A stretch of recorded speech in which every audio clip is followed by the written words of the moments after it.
Good morning, welcome back to On the Road Adventure. Morning. It is 9:20 in the morning. Which means we should have left about 10 minutes ago. No. Yes, definitely. Get on your bike, we need to go. We have an appointment this morning. We are off to get our tyres changed. And yeah, very excited about this. But I have to say, I have been very pleased with the Pirelli STRs that come on the Tenere standard. When we first got these bikes, everybody told us how crap they were. It's the first thing to go, get rid of them, they're useless. Actually, they've been absolutely great, and I got 15,266 kilometers on my bike right now, and I reckon they'd still go on even more. They just keep surprising me. But we want some cool 50/50s on these, so the time has come. Well, the GPS phone says that we're gonna reach at 9:53, so I think we're plenty of time. Just relax and enjoy the ride.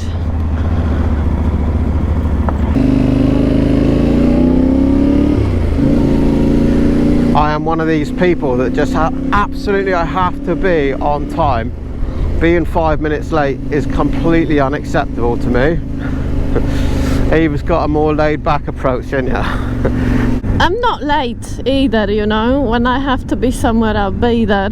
It's a funny thing being late for small things like this, because to me it matters. I think it's a respect thing. I think if you're late for an appointment or for meeting somebody, you show that you didn't care enough to be there on time for them. But the reality is, most people don't think like that, and they don't care. And so Eva's probably right. I worry about this and stress myself out about it. Look, I don't like to be late either, that's not what I'm saying, but we still have 7 minutes grace. It's funny, isn't it? In some ways in life, you and your partner are so alike, and in other ways, you're completely opposite. We are in the very busy city of Zagreb. It always feels like a bit of a culture shock to us when we come into a city. Need eyes in the back of your head. 1.2, we're going right, so we get in the middle. Stopping. Get yourself here with me, we're going right. Turning right.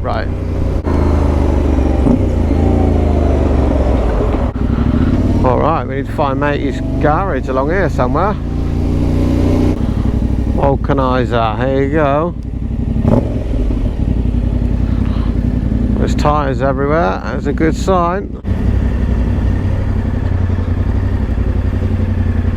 I wonder if the vulcanizer has a bike himself, look. What is that?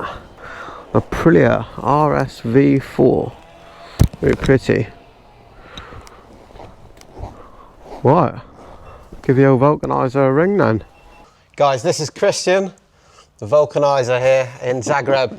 He's done an amazing job on our tyres, and it's been really helpful. Ordering them, getting them in for us. Couldn't ask for any more, mate. Thank you very much. No problem, again.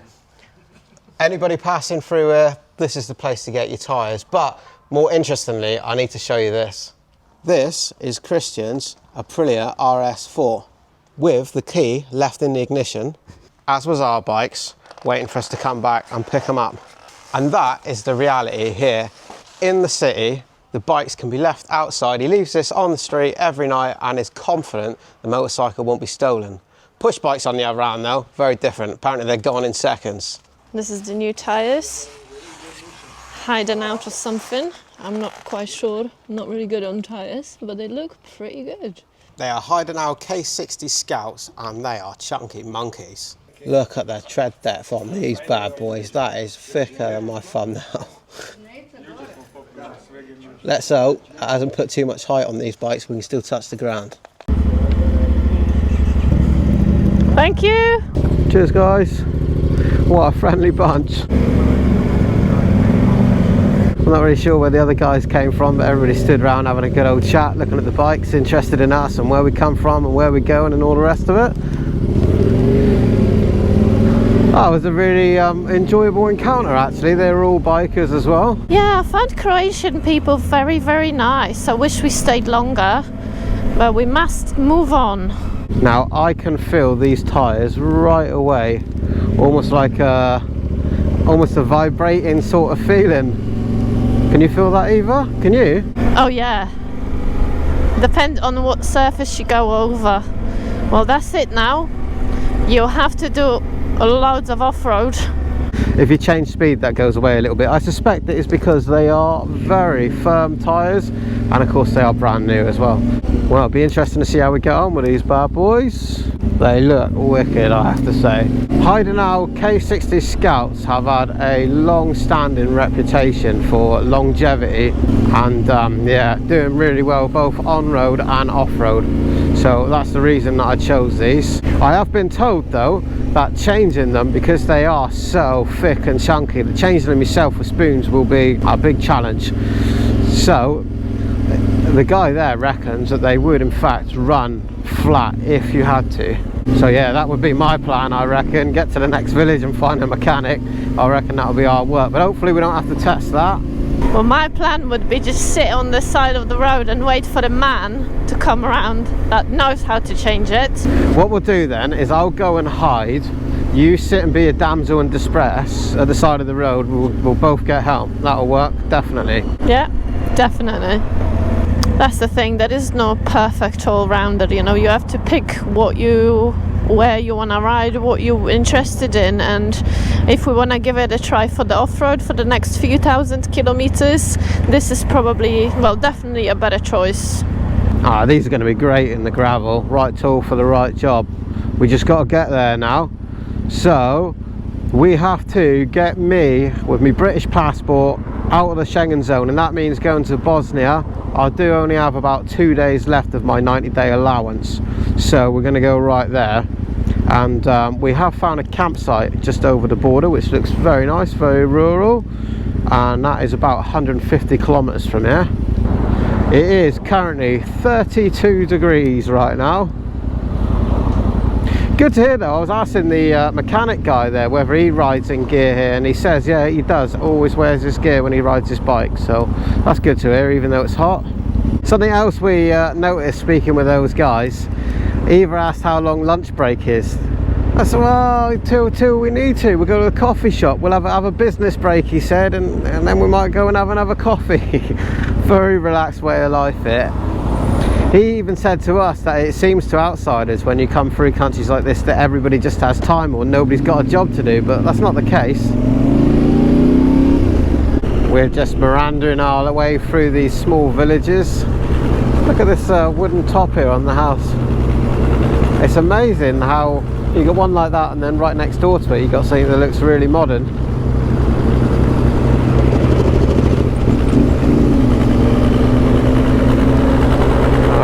Tractor. Definitely feeling the slower pace around here. I'm not sure how many kilometers we've got left in Croatia, but every village is just so different, so nice. The churches are really lovely. That's one here. Absolutely brilliant. This one I think it's in renovation. Really good. Loads of coffee shops. Everyone drinking coffee. I think we should have one as well very soon. We just stopped on the side of the road. Rich thinks he's got some big bag in his helmet, and I think it's better to stop, take the helmet off and just see. Seems like nothing's there. That's the worst case scenario, that is, right? I felt him go in over my mouth, but I don't know what happened to it. I don't know what it was, but it was quite chunky. There's so much airflow in this helmet, sometimes just go in and go out. Yeah, it's far too hot to keep your visor down. I can't be doing that. Some interesting religious thing there, and the glass thing. We've been seeing some buildings like this. There is brickwork at the bottom, and then the top is made out of wood. So you need to research that, why that is.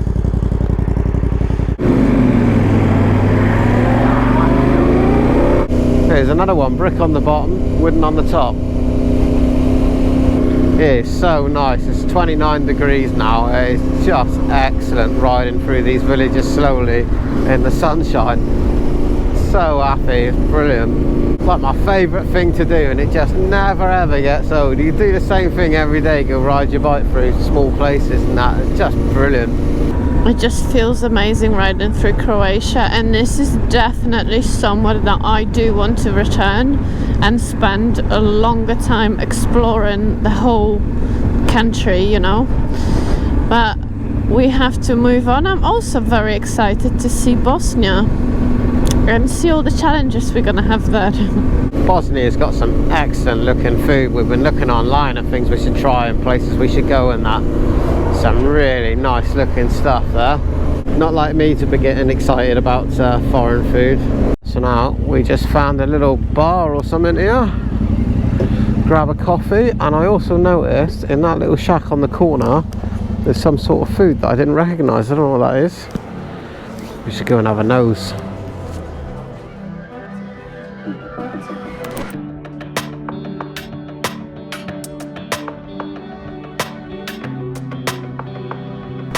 Oh, we're just leaving now. Really nice little coffee stop in there. Nice Suzuki there. Fella come in, shook around, spoke to us, asked where we were going and whatnot. I guess these bikes piqued curiosity all loaded up. He actually offered us to come and stay somewhere. I think he had patches and whatnot all over his jacket, so probably part of some sort of club locally.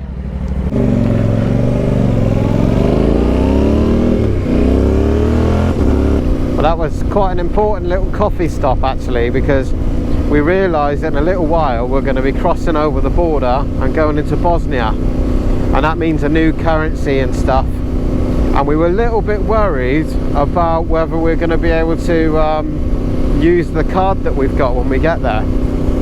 So we've checked, and we have a Starling account, and Starling apparently does work in Bosnia, which means we should be able to go to a cash machine and draw out Bosnian money at a half decent rate, rather than needing to go to one of the Cantor things on the border and exchange in euros. Yeah, and also we didn't get the camping gas because we forgot.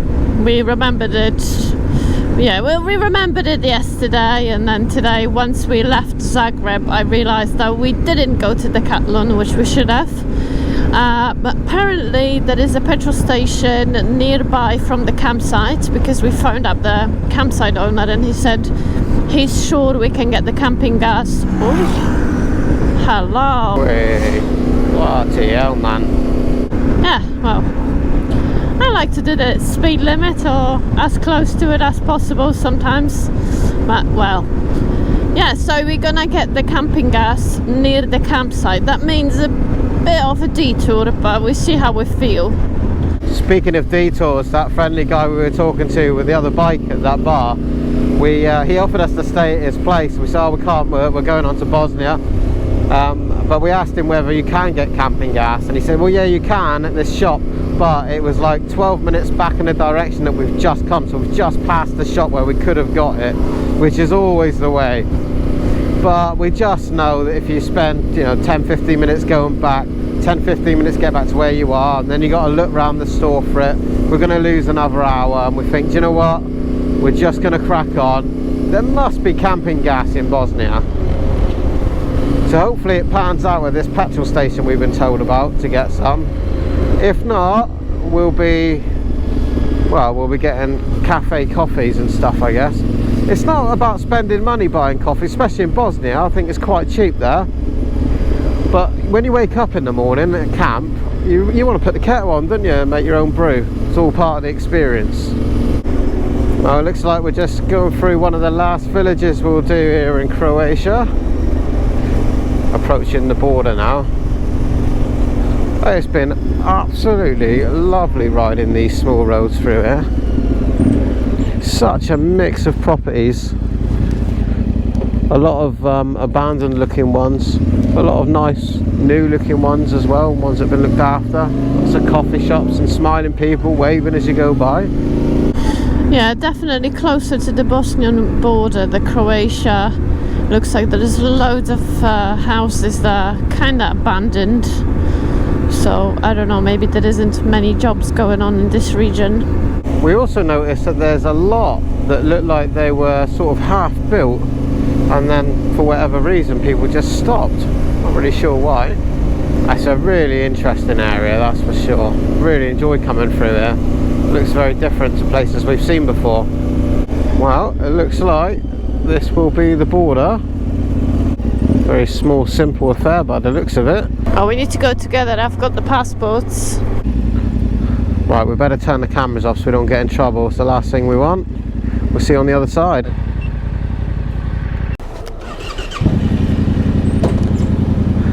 Okay, that is the Croatian one done, so that's us getting out. We were a little bit worried because the guy sort of looked at the passport and then handed it back, and we asked about a stamp.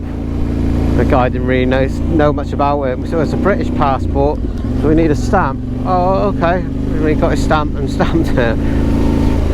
I don't know. I'm not entirely sure who knows exactly what about this Schengen zone and Brexit malarkey, but the last thing you want to do is get stung somewhere to find out you've overstayed the welcome. I'd much rather get the stamp so we can clearly see when we come in and when we went out and we haven't overstayed anywhere. Yeah. Oh, okay, that's another border. Well, that's jobbed. Got a passport stamped and on our way. Very quick and easy. Guy just wanted to see the V5 document, see your passport, on your way. So that's exactly what we'll do. Well, there we go. Bosnia, how about that? Yeah, welcome to Bosnia. I never would have thought in my life I would have got on my motorcycle and ridden to Bosnia, of all places. Never imagined I'd be here. Motorcycles are amazing. I would never entertain the idea of getting in a car and driving down here. It just does not interest me at all.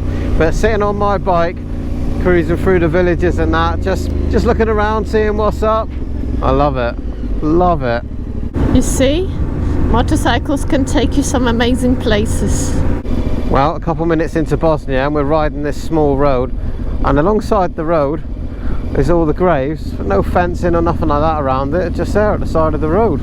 We have a petrol situation. I am 11 kilometers into my reserve, and we have discovered that our phones do not work in Bosnia, which means that we can't search to find a petrol station along the route, and we don't change anything on the Google Maps because once we do, we're also not going to be able to find the campsite. We're hoping that we're just going to bump into a petrol station that we can pay with cards, otherwise we might have a bit of a problem. And then our next problem is we need to find out where we get a local SIM card so that the phones work again. Looking at the landscape, I think we are going to use the tyres we got. The roads are definitely rougher, but that usually is the case near the border crossings. I don't know why. But yeah, we just had a look at the map, and I did say it, Rich, that we should fuel up in Croatia. That was my sensible May, but we didn't. Looks like as long as we can get to the campsite, there is a petrol station in like the village over, because the campsite is a little bit on the outskirts of a tiny town or a village. So we'll be fine. It's all gonna be good. If not, we will have to knock on farmer's door and hope he's got some petrol for us. These things always work out in the end, but it is very important in life to make sure that you give your wife or your partner these I told you so moments. Oh yeah, definitely. And I did say there will be a problem, then listen to me. Here we go. Hey, this is the nature of adventure though, isn't it? We don't know all the answers, we've no idea. We're just rocking up, we're going to find out. Sometimes you find out the hard way. It's always an adventure though. There's some traffic on this little road, but not too much. Everyone seems to be so happy to see us passing on the bikes. And you know, waving hello. Hello you. Yeah, that's the thing. The roads are quite narrow, so you need to be double aware of what's ahead. That's a cool looking bridge. Boy, it's almost like metal, them bits. I bet that's slippery when it's wet. We are about 4 kilometers away from this campsite where we're going. There cannot be very many people on their ollie bobs or travelling around here looking for a campsite. Surely There definitely ain't no motorhomes coming through these small roads that we've done through the villages. However, we have avoided tolls and motorways, so maybe we've come in, you know, the back way here or something, I don't know, but I said nobody about. It's brilliant. Just corn and farmers. With his sheep here, like you do. Watch out for the sheep. Uh-oh. People are so lovely in here, honestly. Everyone is so nice and smiling. It's really nice to like greet people as you go by, isn't it? You can be sat on a train with 50 other people sat around you and nobody says a word for half an hour for your journey to each other. It's weird, isn't it? And yet here people just wave and greet and say hello to a perfect stranger going by. Maybe there isn't that many people coming through, I don't know. Or maybe they're just nice, that's it. I am now 36 kilometres almost into my reserve tank. I've never tested. I think the most I've done is about 40 odd in the reserve. Here we go. Bukovica picnic and camping. More like Bukovica picnic and camping. Yeah, potato, either way, this will be it. On the left.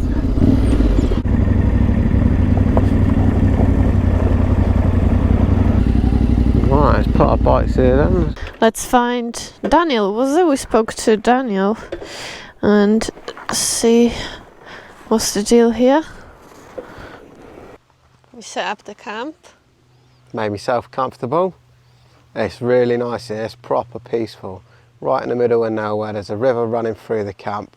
It's pretty. It's all right. I like it here. That's the restaurant building, and it has a Wi-Fi. So if you need anything. And then over the river there's another field, but it's a bit muddy, so we decided not to camp there. I'll show you the road to get to the other side of the campsite, and it's quite cool, but we decided not to camp there because there isn't too much grass.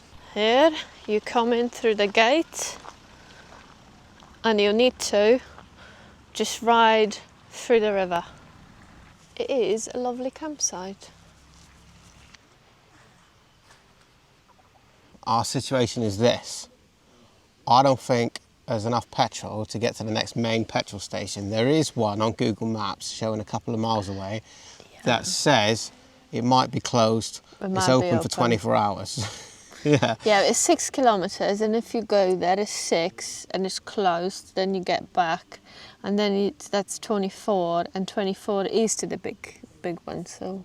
Well, we have to pass. That was some dodgy maths, by the way. That's 12, not 24. Yeah, but if you do it twice. So if you do 12 today and it turns out it's closed. Yeah. Anyway, petrol mathematics has not gone very well today. Hence the pickle we are in. Well, I told you so.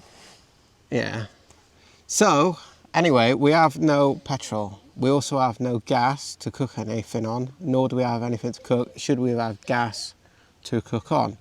Greatly prepared. Yeah. Yeah. In other news though, Daniel has turned up, and in the reviews, Daniel makes really good local food.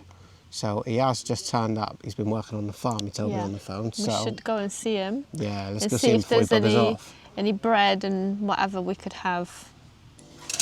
Well, we are falling on our feet here. Young Daniel here has made us some dinner, and we have some, I think it's pork meat, is it? Savapi? I'm not sure how you call it. There's no way we can pronounce what it's called, but it's meat in some really nice bread. So it looks like this. And the salad was actually grown in his own garden. All very homemade. Let's try this. Cooked on the grill outside. So this as well as Ivar, and it's homemade by Daniel's mum. So that's what it looks like inside. We can load it up with a tomato salad.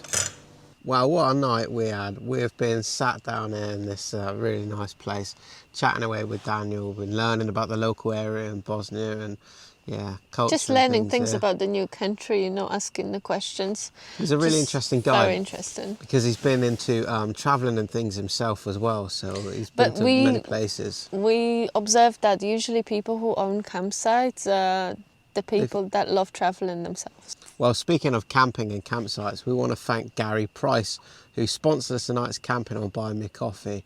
Thank you very much, Gary. We really appreciate it. Thank you very much.